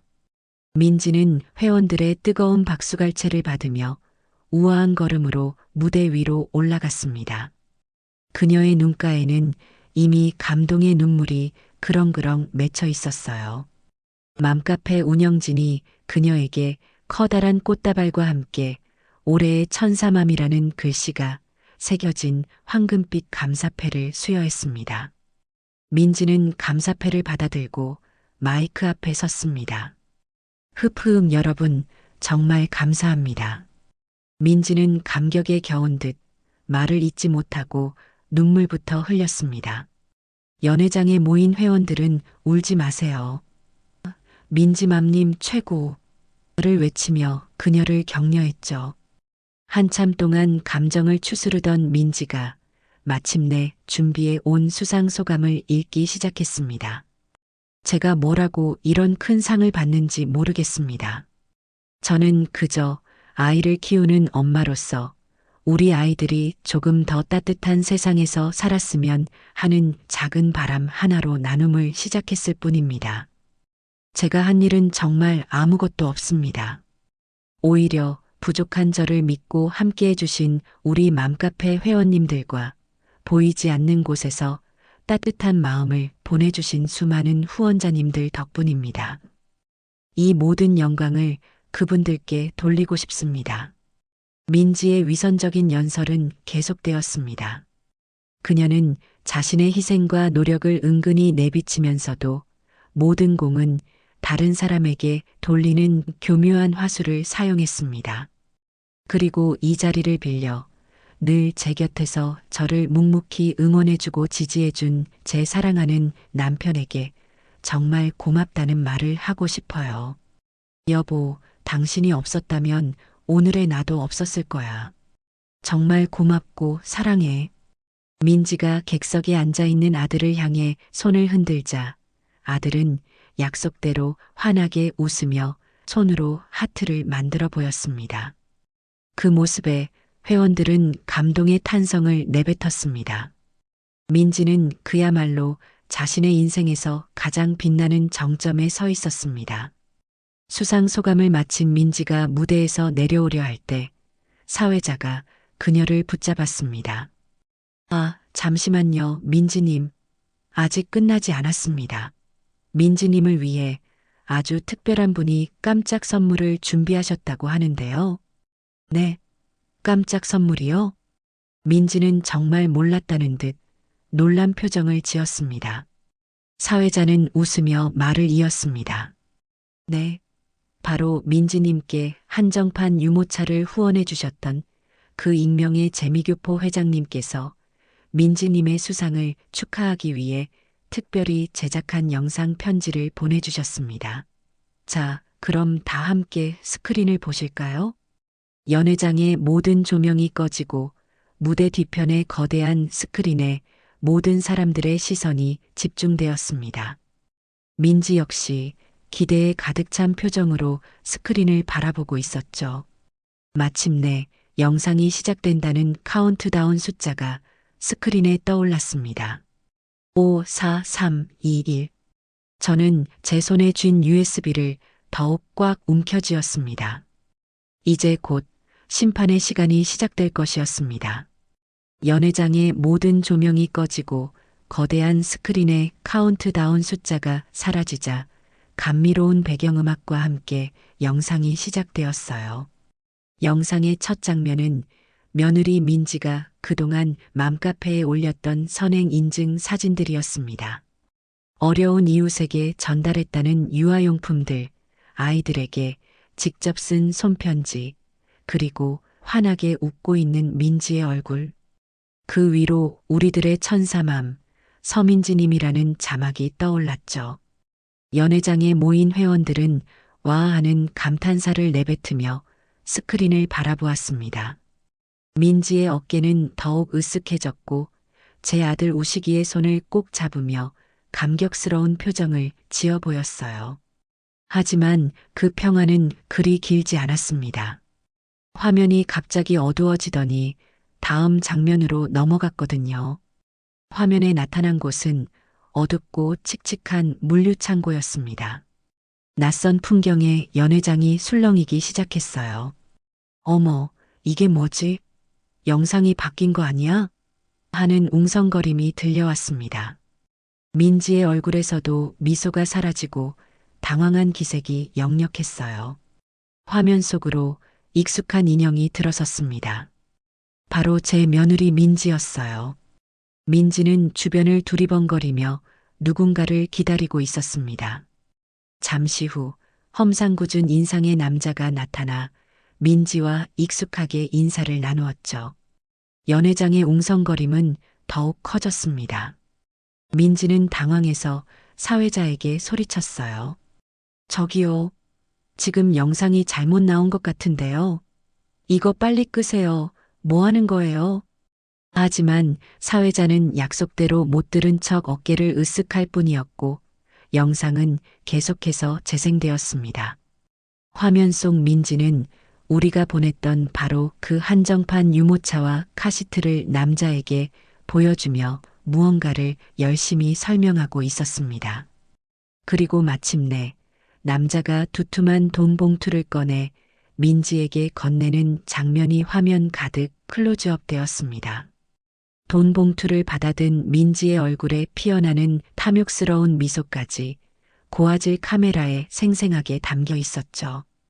그 순간 연회장 안의 모든 소음이 거짓말처럼 멎었습니다. 모두가 숨을 죽인 채 화면 속 충격적인 장면에 넋을 잃고 있었어요. 영상은 거기서 그치지 않았습니다. 화면은 곧바로 민지의 보물창고라는 비밀 판매 계정의 캡처 화면으로 바뀌었습니다. 민지가 그동안 후원받았던 수많은 새 제품들이 버젓이 판매 목록에 올라와 있는 화면이었죠. 그리고 그 옆에는 민지가 맘카페에 올렸던 후원 인증샷이 나란히 비교되어 나타났습니다. 사람들의 입에서 경악의 탄성이 터져 나오기 시작했습니다. 세상에 저게 다 뭐야? 말도 안 돼. 그럼 그동안 우리가 보낸 후원 물품들을 다 팔아치웠다는 거야? 상황을 파악한 회원들이 분노와 배신감에 찬 목소리로 외치기 시작했어요. 민지는 이제 얼굴이 새하얗게 질려서는 거의 비명을 지르다시피 했습니다. 아니야. 저건 다 거짓말이야. 조작된 거라고. 누가 날 모함하는 거야. 여보. 저거 아니지? 너가 좀 말해봐. 민지는 옆에 서 있던 아들 우식이의 팔에 필사적으로 매달렸습니다. 하지만 아들은 싸늘한 눈으로 그런 민지를 내려다볼 뿐이었어요. 그리고는 잡힌 팔을 차갑게 뿌리쳤습니다. 영상의 마지막 장면이 스크린을 가득 채웠습니다. 바로 장무라비의 자백 영상이었죠. 모자이크 처리된 얼굴의 남자는 서민지와 어떻게 처음 만났는지, 어떤 물건들을 얼마나 거래했으며 수익은 어떻게 나누었는지에 대해 막힘없이 술술 불고 있었습니다. 서민지 씨가 먼저 연락이 왔어요. 좋은 물건이 많은데 현금으로 바꿀 수 있겠냐고요. 물건은 대부분 새 것들이었고 구하기 힘든 것들도 많아서 돈이 꽤 됐습니다. 자기가 뒤를 다 봐줄 테니 걱정 말고 팔기만 하라고 하더군요. 장무라비의 목소리가 연회장에 울려 퍼지자 모든 것은 끝났습니다. 민지는 다리에 힘이 풀린 듯 그 자리에 주저앉아 버렸습니다. 영상이 끝나고 연회장의 조명이 다시 환하게 켜졌습니다. 하지만 그 누구도 박수를 치지 않았어요. 싸늘한 침묵 속에서 모든 사람들이 경멸과 혐오의 눈빛으로 단상 위에 민지를 쏘아보고 있었습니다. 민지는 넋이 나간 사람처럼 중얼거렸어요. 아니야, 이건 꿈이야, 내가 왜. 바로 그때였습니다. 제가 조용히 자리에서 일어나 단상 위로 천천히 걸어 올라갔습니다. 갑작스러운 제 등장에 사람들이 다시 한번 술렁였습니다. 저는 사회자에게서 마이크를 건네받아 민지 앞에 섰습니다. 내 말이 맞다. 이건 정말 꿈이었겠지. 다른 사람들의 선한 마음을 짓밟고 내 배를 채우며 호의호식했던 지난 1년이 너에게는 아주 달콤한 꿈이었을 거야. 어머님이 어떻게. 하지만 이제 그 꿈에서 깨어날 시간이다, 서민지. 저는 제 가방 속에서 이 모든 일의 시작이었던 바로 그 증거물. 일부러 흙탕물을 묻히고 찢어놓았던 새 베넷 저고리를 꺼내 들었습니다. 너가 버린 양심이 바로 여기에 있다. 너가 내 손으로 직접 망가뜨린 수많은 사람들의 따뜻한 마음이 바로 이 옷가지 하나에 다 담겨 있는 게야. 제가 베넷 저고리를 높이 들어 보이자 민지는 공포에 질린 표정으로 뒷걸음질 쳤습니다. 그리고 바로 그 순간 연회장의 뒷문이 활짝 열리며 제복을 입은 경찰들이 들어섰습니다. 그들은 망설임 없이 단상 위로 올라와 주저앉아 있는 민지의 양옆에 섰습니다. 서민지 씨 사기 및 횡령 혐의로 긴급 체포합니다. 당신은 변호사를 선임할 수 있으며 경찰이 미란다 원칙을 고지하는 소리가 마이크를 통해 연회장 전체에 울려 퍼졌습니다. 민지는 마지막 발악처럼 소리를 질렀지만 차가운 수갑이 그녀의 손목에 채워지는 것을 막을 수는 없었습니다. 화려한 드레스를 입은 채 무대 위에서 경찰에게 연행되어 가는 맘카페 천사맘의 마지막 모습은 그 자리에 있던 모든 사람들의 휴대폰 카메라 속에 생생하게 기록되었습니다. 며느리 민지가 체포되는 순간 연회장은 그야말로 아수라장이 되었어요. 사방에서 카메라 플래시가 터졌고 세상에 이게 무슨 일이야 하는 사람들의 외침이 뒤섞여 귀가 다 멍멍할 지경이었습니다. 속았다는 배신감에 분노한 맘카페 회원들은 민지에게 달려들어 욕설을 퍼붓기도 했죠. 경찰들이 아니었으면 아마 머리채라도 잡혔을 기세였습니다. 저는 그 모든 혼란을 뒤로하고 무대 아래로 내려왔습니다. 제 옆으로 다가온 아들 우식이는 아무 말 없이 제 손을 꽉 잡아주었어요. 그 손의 온기에서 아들이 지금 얼마나 큰 심적 고통을 겪고 있을지, 그리고 제게 얼마나 고마워하고 있는지가 고스란히 전해져 왔습니다. 다음 날 며느리의 사기 행각은 온갖 뉴스 매체를 통해 대서특필되었습니다. 맘카페 천사맘의 두 얼굴, 알고 보니 파렴치한 사기꾼, 선행의 아이콘, 그 추악한 진실에 대한민국이 경악하다. 그 같은 자극적인 제목의 기사들이 인터넷을 도배했죠. 저희가 촬영했던 영상은 모자이크 처리되어 뉴스 자료 화면으로 계속해서 흘러나왔고 민지의 얼굴은 온 국민이 아는 흉악범의 얼굴이 되었습니다. 민지가 활동했던 맘카페는 그야말로 발칵 뒤집혔습니다. 운영진은 공식적으로 사과문을 올리고 카페를 잠정 폐쇄했지만 성난 회원들의 분노는 쉽게 가라앉지 않았어요. 그들은 자체적으로 피해자 모임을 결성하고 민지를 상대로 집단 민사소송을 준비하기 시작했습니다. 모든 증거는 차고 넘쳤습니다. 저희가 확보한 영상과 장무라비의 자백, 그리고 비밀 판매 계정 내역에 더해 경찰 조사 과정에서 민지의 집을 압수수색한 결과 아직 팔아치우지 못한 다량의 후원 물품들이 발견되었기 때문입니다. 민지는 처음에는 끝까지 범행을 부인하며 저와 아들이 자신을 모함하기 위해 모든 것을 조작했다고 주장했다고 해요. 하지만 장무라비와의 대질신문과 계좌 추적을 통해 드러난 명백한 돈의 흐름 앞에서 그녀의 거짓말은 더 이상 통하지 않았습니다. 결국 그녀는 모든 혐의를 인정할 수밖에 없었죠. 사건이 어느 정도 정리되고 아들 우식이는 변호사를 선임하여 곧바로 이혼 소송을 제기했습니다. 당연히 양육권은 아들이 갖는 것으로 재산 분할은 일절없이 오히려 민지가 아들에게 막대한 금액의 위자료를 지급하라는 조건이었습니다.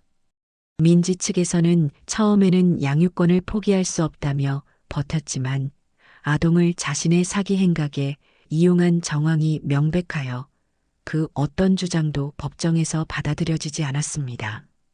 이 모든 소용돌이가 휘몰아치는 동안 제 아들 우식이는 맘카페에 자신의 이름으로 긴 사과문을 올렸습니다. 맘카페 회원 여러분께 서민지 씨의 남편 김우식입니다. 먼저 제 아내의 파렴치한 행동으로 인해 큰 상처와 피해를 입으신 모든 분들께 제 아내를 대신하여 그리고 제 아내의 어리석음을 미리 막지 못한 남편으로서 깊이 머리 숙여 사죄드립니다.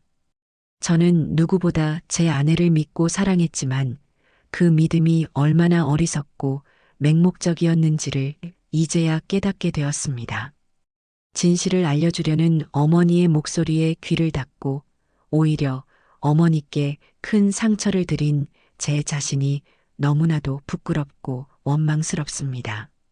저는 앞으로 남은 평생 동안 이 모든 과오를 반성하며 살아가겠습니다. 제가 지은 죄는 제 아들 서준이를 올바르고 정직한 아이로 키워내는 것으로 조금이나마 갚아나가겠습니다.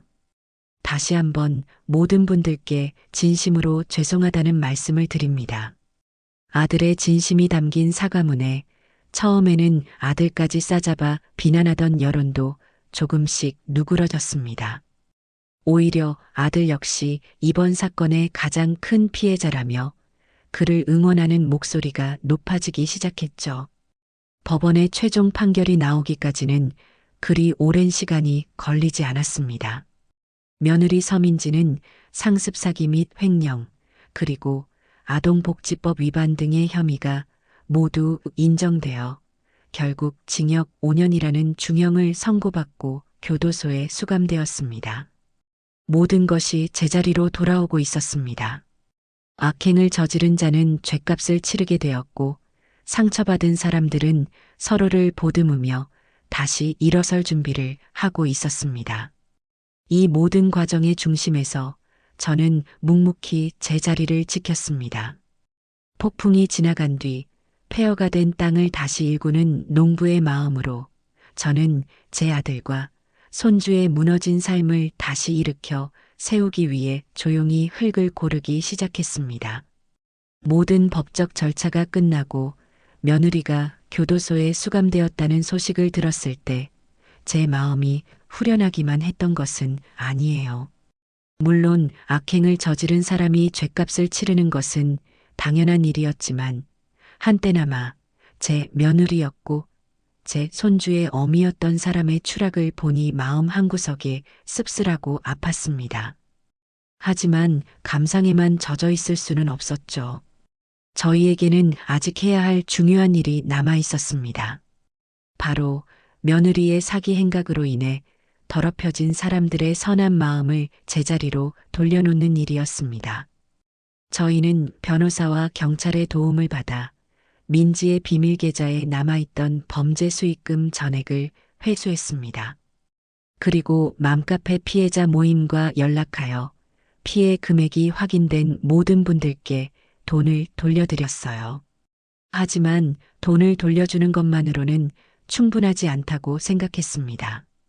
돈보다 더 중요한 것은 상처받은 사람들의 마음을 위로하고 나눔이라는 행위의 진정한 가치를 회복하는 것이었으니까요.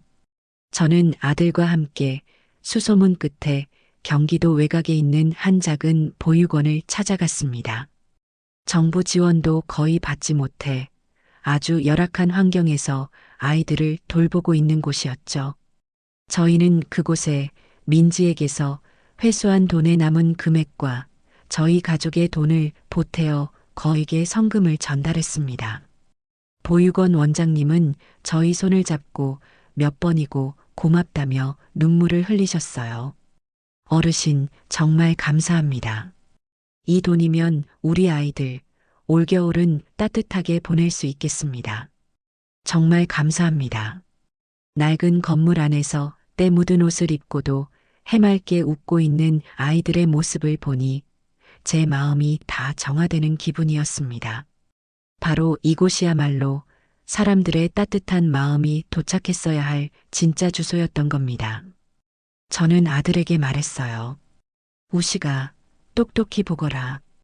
돈이라는 건 이렇게 써야 하는 거다. 남의 눈물을 닦아주고 상처를 보듬어주는 데 써야 진짜 값진 돈이 되는 게야. 아들은 아무 말 없이 눈시울이 붉어진 채 고개만 끄덕였습니다. 보육원에서 돌아오는 길 저희는 영숙이를 저녁 식사에 초대했습니다. 이번 일이 성공적으로 마무리될 수 있었던 가장 큰 공신을 그냥 지나칠 수는 없었으니까요. 저는 오랜만에 실력을 발휘해 영숙이가 좋아하는 음식들로 푸짐하게 저녁상을 차렸습니다. 이야, 이모. 진짜 진수성찬인데요? 이모 음식 솜씨는 여전하시네요. 영숙이는 아이처럼 좋아하며 음식을 맛있게 먹었습니다. 저희 세 사람은 그날 저녁 그동안의 마음고생을 털어내듯 오랜만에 실컷 웃고 떠들었습니다. 식사를 마친 뒤 영숙이가 제게 조심스럽게 물었습니다. 이모, 근데 이제 정말 괜찮으세요?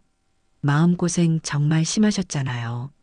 저는 따뜻한 숭늉 한 그릇을 마시며 창밖을 바라보았습니다. 어느새 거리는 어둠에 잠겨 있었지만 집집마다 새어나오는 불빛들이 따뜻하게 빛나고 있었어요. 괜찮고 말고 내 손주, 내가 내 손으로 지켜냈는데 뭐가 안 괜찮겠니? 이번 일 겪으면서 나는 더 단단해졌는걸. 제 말에 영숙이는 존경의 눈빛으로 저를 바라보았습니다. 아들 역시 제 옆에서 조용히 미소 짓고 있었죠. 그날 밤 영숙이를 배웅하고 집으로 돌아온 아들이 거실에 앉아 있는 제 앞에 와 무릎을 꿇었습니다. 어머니, 정말 감사합니다. 그리고 정말 죄송했습니다. 됐다. 다 지난 일이다. 일어나거라. 아니에요.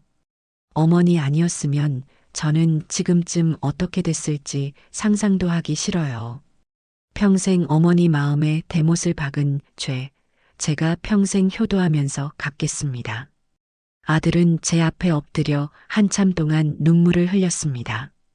저는 그런 아들의 등을 말없이 토닥여 주었습니다. 모든 상처가 아무는 데에는 시간이 걸리겠지요. 하지만 저희는 알고 있었습니다. 함께 손을 맞잡고 서로를 보듬어 준다면 그 어떤 시련도 이겨낼 수 있다는 것을요. 그날 밤 저희 집에는 아주 오랜만에 평화가 찾아왔습니다.